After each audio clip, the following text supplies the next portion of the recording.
Tuntut apa? 17/8. Saya belum pelajari itu. Tapi basically begini. Itu kan suara sebagian kecil rakyat kita. Rakyat turun ke jalan, membawa spanduk, menyuarakan keresahan mereka. Tuntutan demi tuntutan dibacakan lantang, tentang upah layak, tentang PHK massal, tentang masa depan ekonomi yang makin terasa suram. Namun di tengah riuh suara itu, seorang pejabat baru di Kementerian Keuangan justru menyebut, "Ah, itu hanya suara sebagian kecil rakyat."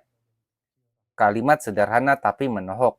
Kata-kata yang seolah mengkerdilkan jeritan banyak keluarga yang kini sedang berjuang bertahan hidup. Dari sinilah badai kritik muncul, menyorot sosok Purbaya Yudi Sadewa, menteri baru yang masih belajar menapaki panggung politik nasional. Yang kedua, ini kan saya masih pejabat baru di sini, menterinya juga menteri kagetan. Jadi kalau ngomong, katanya, kalau kata Bu Sri Mulyani, gayanya koboi. Waktu di LPS sih nggak ada yang monitor, jadi saya tenang. Ternyata di keuangan beda, Bu. Salah ngomong, sudah pelintir sana-sini. Jadi saya kemarin kalau ada kesalahan, saya mohon maaf, ke depan akan lebih baik lagi.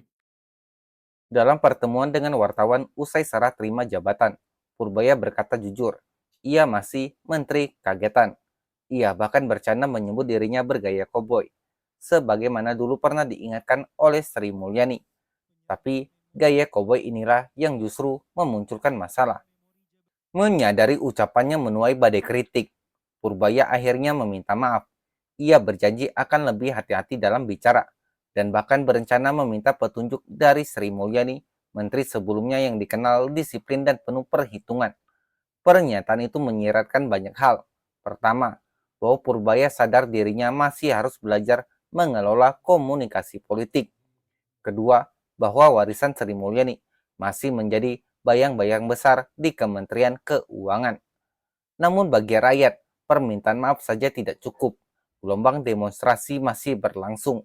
Tuntutan 17+8 terus digaungkan, bahkan semakin populer di media sosial sebagai simbol perlawanan rakyat. Kini bola panas ada di tangan Purbaya. Apakah ia akan membuktikan dirinya sebagai menteri yang mampu menjawab keresahan publik, atau justru tenggelam dalam blunder kata-kata dan janji ekonomi yang sulit terwujud? Sampai jumpa di video berikutnya.